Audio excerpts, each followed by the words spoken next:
Paul, Etsy is enormous. It's like a secondary eBay. It's like a Shopify. It's like everything in one. Have you ever bought anything from Etsy? I have bought from Etsy, and I actually have an Etsy account for my second company, DGF Spray. Oh, you do? I've never sold anything. I haven't sold much quite yet. Etsy, like any other job, is if you don't put the time in, you most likely won't get the time out. They're very big on homemade or made by people who are selling. Is that what it is? Yeah, if I want like, as a dumb male, I think like if I want like handmade baby clothes or like diapers or headbands, I'm gonna go to Etsy. I don't think you're gonna find like mechanics tools or I might be crazy. It's enormous. We've gotten a number of Can I tell you? Can requests. I tell you what the best thing I bought from Etsy is? Go on. So I play chess, Go on. and when you go to chess tournaments, you have to keep notation. Oh, So they have these little booklets. I had a big one made. It has like a wood front. It has chess pieces on it. It has my initials, my name in the corner, and you open it. It's got spiral binding, and it's got all beautiful. And I get a lot of compliments on it at chess tournaments from the nerds. But it was from a guy in like Ukraine, and I think he charged me like $17, but the shipping was like $50. What are you laughing about? I just remembered. I'm a nerd at heart myself. Like I know you are. I play this game. Magic the Gathering. And so when you go to these Magic tournaments, there's just a bunch of fat, smelly men with no girlfriends. Yet you want to flex and be like the cool, fat, smelly guy there. Like, hey, it's the reality, man. When I go to these chess tournaments, it is mind blowing the people there. Okay, regardless, you didn't come for all this BS. You came for us to analyze. Why are you in such a rush? Everybody likes our rapport. We gotta relax. Enjoy. I know we have a live stream. We're not going to be here for. We got to bring the heat. Listen, Graham Stephan is like a million miles an hour, so scripted. Yeah, he's talking to the screen himself. We have this like man bond love. That's true. Let's hit Etsy with Please, everybody, like below, subscribe, because I want to make money off YouTube, as little as possible off you, but also comment on, how many people comment on our report, Seth? Well, they do love it. They love your shorts. They love my beard. Oh, we have more surprises coming in for the shorts. We have so many ideas coming from our followers and our fans, and we just love it. So we can't thank you enough. We really appreciate it. As always, smash that like button with sugar on top, pretty please. Now, let's get to it. Etsy, we're going to look at our 8 pillars on how to analyze the health of this company and the stock, and none of it has to do with price. Paul's going to hit us right now with the PE ratios, pillar number 1. Go ahead, baby, Paul. Okay, so we're also going to start just for the 500-foot view. This isn't a pillar. We just want to understand what the company is worth, because I never look at price. I look at market cap, and this is the number of shares outstanding multiplied by the price. It's $18.7 billion. So what that's saying is, if you want to go to the market right now and buy every share and own the entire company, it would cost you $18.7 billion.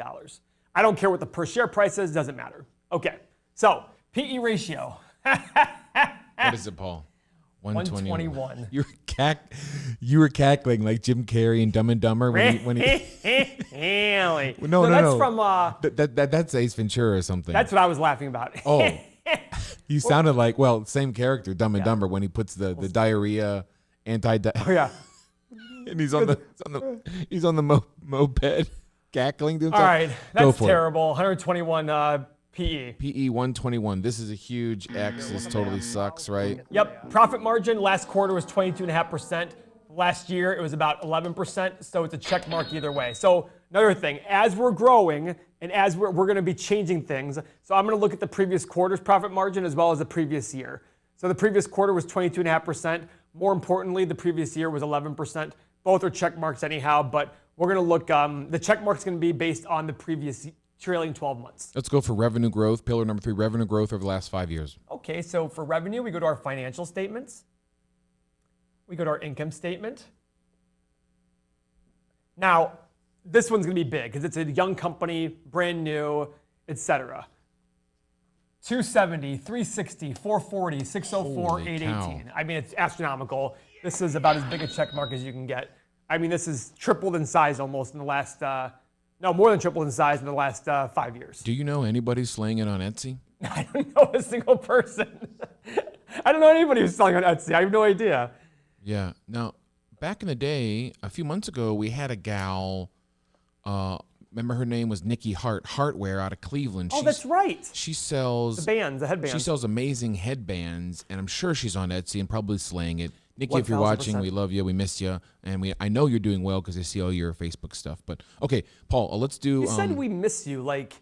I haven't connected with her in a long time. COVID happened. Do you long for her? No, I do see her, and I'm like, oh, I really wish her well. I know you were really high. Oh, she was great. You were really high on her brand, and yeah, so yeah, but she was very humble.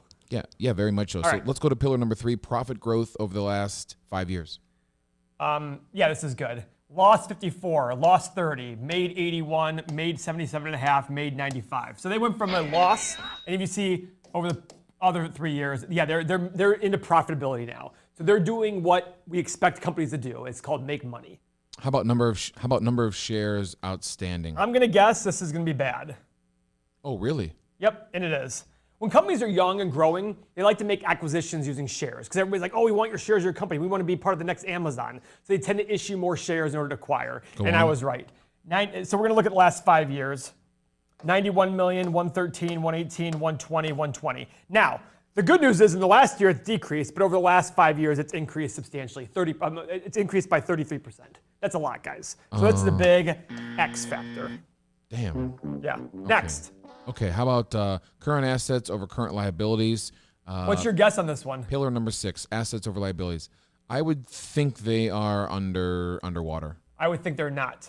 Oh, okay, go on. So their current assets is currently $1.2 billion. And remember, current assets are basically your cash on hand. Now there are different specifics for it, involves inventory, et cetera. But to make it simple for everybody, total current assets is basically the cash or what you can convert to cash very quickly. Okay. Current liabilities is the bills you have currently on your plate. Look at this one, $280 million. In fact, Seth, if you look down here, their total liabilities you can almost cover with a check. This is a very, very good check mark right here. Unbelievable. Tech companies tend to be very high current assets and very low current liabilities. How about free cash flow? Pillar number 7: free cash flow. It's a marathon, not a race, Seth. It's a marathon, not a race. It is? Wait, no, that's not what it is. It's a marathon, not a sprint. Because a marathon is a race. Very good, Paul. You're moving right into old dad quotes that you're getting wrong. All right, last 5 years. Free cash flow. 13 million, 0, 56 million, 142 million, 190, let's call it 190 million. So definitely big check, growing like crazy. The average is 69, 211, 400 divided by 5 equals 80, times 20 equals 1.6 billion. Definite X there. So guys, this last one, the price of free cash flow, I'm not going to worry about as much. This is pillar number 8: price to free cash flow less than 20. Yes, I'm not. It's a definite big X. It's like 200, which is very consistent with their PE ratio. But this is a fast-growing company. You've seen their free cash flow has gone up by 15 times in the last 5 years. So this is not a company that you're going to look at the current financials and say, what is it worth? This is a company you're going to sit there and say, okay, what do we project their growth to be? And let's discount everything to today. I don't know what that is. I got to do a lot more research. Again, this 8 pillars is not about making a decision right here, right now. If you were to make a decision right here, right now, I would say no, don't buy it. But if you believe that they're going to grow and in 5 years they're going to have 10 times more growth, might be worth it. I don't know. But right now, based on this, it's going to be hard. But this free cash flow growth just shows the growth potential they have. On the most recent year, they have a value of $4 billion on 20 times free cash flow. $4 billion. So they're currently selling for $18 billion. So it's still 4 times more than we want it to be. So it's a very expensive company, but they've tripled in size in the last 5 years. They triple again. In the next 5 years, triple. I mean, this company could be 10 times larger in the next 10 years, easily. Easily. I mean, if they hit their numbers and goals and all that. Listen, they have a very good niche, I think, which is you go there if you want to sell things that you handmade. Whenever I for example, I recently wanted to buy, I remodeled my house. Yeah. And I wanted, you have AC vents, right? And usually they're metal. I wanted wood ones to match my wood floor. Right. I went to Etsy. Did you? Yeah, I didn't get it though. I couldn't find anybody who would make it for a reasonable price. So I just bought wood. I just bought metal ones that were white, and I painted them. And I actually did paint it. You painted? Yeah. I was just gonna interrupt you because like you said, I painted them. You painted them. Yes, I'll tell you. Next time you're at the house, I'll just show you. Did you have a little smock and a little? What's a smock? Imagine Uncle Paul in a little smock. Oh my God! All right. Anyway, so would you like to look at the? Would you like to look at the? Oh yes, let's look at momentum because this is going to be huge. So everybody, we're doing momentum now also, which is we're looking at the 50-day moving average versus the 200-day moving average. It's a sign of momentum when the 50-day average goes above the 200. For those who don't know, 50-day moving average is just the average price over the average closing price over the last 50 days. 200-day moving average is the average closing price over the last 200 days. So when the shorter term one goes above the longer term one, it is a positive momentum indicator. And we have done back tests on these going back 20 years.